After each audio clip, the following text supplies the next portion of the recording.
The security guard's name was Daniel, and he worked the night shift for a private security company. His job was routine. He sat alone in a small control room, watching dozens of camera feeds. He was waiting for motion alerts that rarely meant anything. Most nights passed in silence. That changed when one of the cameras flagged movement in a building Daniel had never been assigned to. The feed showed a dimly lit hallway inside an abandoned office complex on the far edge of the city. Dust coated the floor, ceiling lights flickered, and walking calmly through the center of the frame was a man. He looked exactly like Daniel. Same height, same posture, same jacket. Daniel leaned closer to the screen. Assuming it had to be a coincidence, he watched, and the more details matched. The man even had the same limp Daniel had developed years earlier from an injury.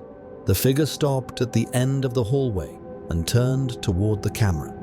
The feed cut to static. Daniel checked the system logs.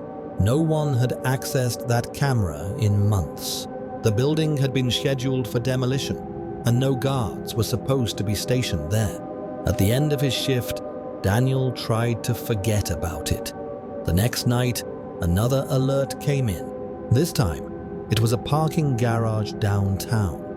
The camera showed the same man, again wearing Daniel's clothes. He was walking between parked cars. The timestamp said the footage was live. Daniel was sitting at his desk at that exact moment. He pulled up a city map and marked the locations. The abandoned office building, the parking garage. They formed a straight line across the city. Over the next several nights, more alerts came in. A closed subway platform, a boarded-up movie theater, an empty apartment hallway. Each time, the cameras showed Daniel moving calmly through the frame. He was never looking rushed, never reacting to the cameras. Daniel began visiting the locations during the day. Each place felt wrong. The air was colder. The buildings were silent, even in busy areas. In one hallway, he found footprints in a thin layer of dust that matched his shoe size exactly. The final alert came on a Sunday night. A residential street, Daniel Street. The camera showed the figure standing under a streetlight, facing a house Daniel recognized immediately.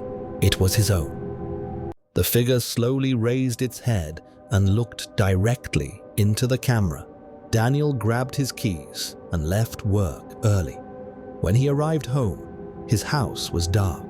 He checked every room. Everything looked normal. Then he noticed the back door. It was unlocked. Inside, the air felt stale, like no one had been there in a long time. In the hallway, muddy footprints led toward his bedroom. They were his size. Daniel followed them slowly. His bedroom door was open. Inside, the bed was made, but the mattress had an impression, as if someone had been standing on it for hours. His security system monitor on the desk turned on by itself. One final camera feed appeared. It showed Daniel standing in the control room at work, sitting at his desk, watching the screens. The figure on the screen turned toward the camera and smiled. Behind Daniel, someone was standing very still. The feed went black. The next morning, Daniel didn't show up for work. His co-workers reviewed the footage and saw him leave early the night before, walking calmly out of the building.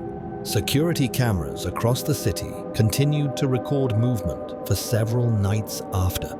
A man walking alone, following a path that ended at an empty house.